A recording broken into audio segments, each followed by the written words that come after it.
Joe, is that a point gained on the road tonight?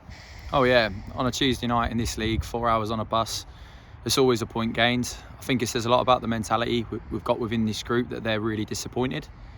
But that's the standards they set. But we've backed up Saturday with another positive point. Now we go to Alfred and try and back it up again. You probably had the two best chances to win it. Yeah, for sure. I'm still wondering whether it was offside or not. I mean, that was one of a few questionable decisions this evening, but I think we're going to have to get used to that, unfortunately. But again, the most important thing for us is we didn't really look like conceding, which is important. And on a difficult surface against a side that were bang at it, they were always going to be after Saturday. We more than competed and showed that side of us. And then the chances we did create, we always looked the threat and like probably could have got one, but here you go. And the chance really first half, wasn't it, Jimmy Knowles against the crossbar? Yeah, I think we had another one before then as well, where their defenders done very well to hook. I think it was Kelsey's one just off the line, or was going to go into Kels.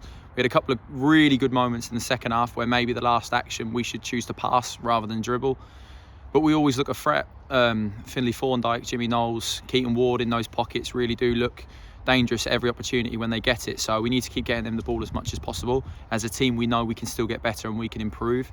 But 4 points out of 6 is a decent return from these two. But now we have to try and back it up in what's going to be a really massive test on Saturday. And like you say, off the back of what happened on Saturday, what a thrilling conclusion that was to get all 3 points. You'd have taken a point here tonight all day long, I would have thought.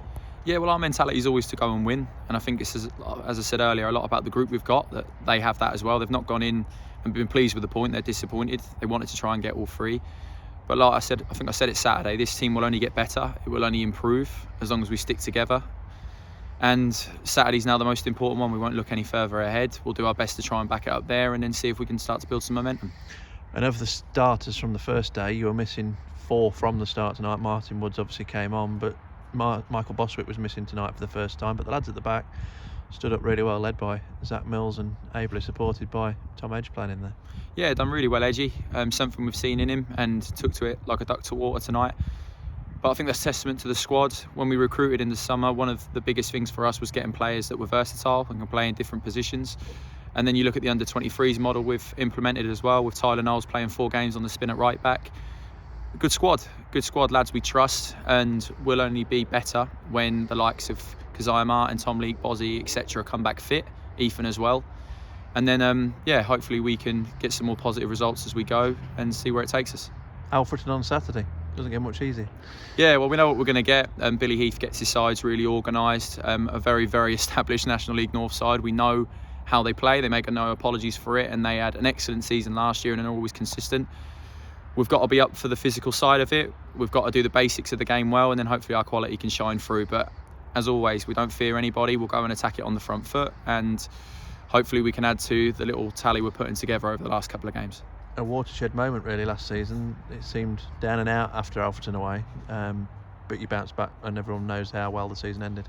Yeah, but without being flippant, it was never down and out with us. We always believed, and I remember having a conversation with a few supporters that day and said, look, this team was 1 win away, and I think that did follow against Darlington, if I'm not mistaken, and then the run that happened. But it's been a big turnaround. There's lots of things to be pleased about and positive about. I know in football sometimes people don't look back, you only look at the one in front. We know what we want to do, we know the process, and we know where we want to get to. It's going to take time, there's going to be bumps, but we believe in what we're trying to do, how we're trying to play, and we believe in the players we've got. So let's see where the journey takes us as we carry on. And management reaction to Leamington at home in the FA Cup? FA Cup is FA Cup in 2 weeks' time. So I suppose in terms of the draw itself, it's always good to be at home. But the FA Cup, and the magic of it, there's no easy ties. We know what Leamington are going to bring. Paul O'Halloran, a really experienced manager that knows what he's doing. They'll be up for it. It's a free hit for them. But we want to go as far as we can. That's the competition that you can go and play big sides if you get far enough. Obviously, there's a financial benefit to it as well. But we only look at the game in front. So it's Alfreton first. Yes, the draw is probably a positive one on paper, but we're not going to worry about that until it gets here.